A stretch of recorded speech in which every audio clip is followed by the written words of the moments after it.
I think that it's an important conversation around innovation, and I think that the other panelists have laid out some of the issues very well.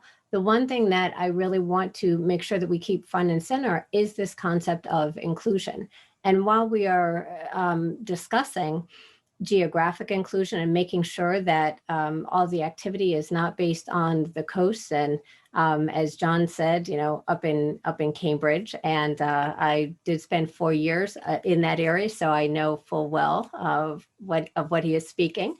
But I want to also emphasize the notion that even in these areas where there are very robust innovation hubs, we are still not seeing participation by people of color, by women of color in particular.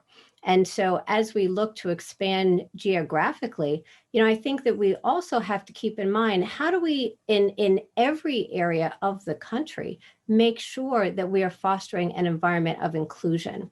And John also mentioned the broad-based government policies that have led to an expansion of the middle class and how effective those have been.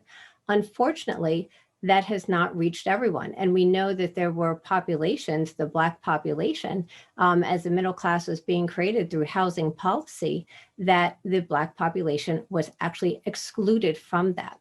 And we really have to look through the lens, not one of underrepresentation of various groups, but how have these groups actually been intentionally excluded from participation?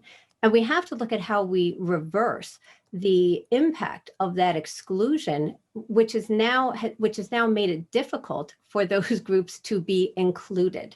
And so, I think that is a very, very important role of government, of making sure that there is a leveling so that people who have previously been excluded have a real opportunity to participate, and not one that's on the fringe, but one that is substantive, that is meaningful, and where there is participation at all levels. And I think in many of the institutions that are setting the policy, that are responsible for implementing policy and programs, we have to make sure that there is an inclusive leadership. When I look at, again, the leadership of some of the organizations, and I won't call any out at this moment, but when we look at the leadership of many of the organizations, we see that they're just not inclusive at all. And if they're not inclusive at the top, there's no way that there's going to be inclusion that runs through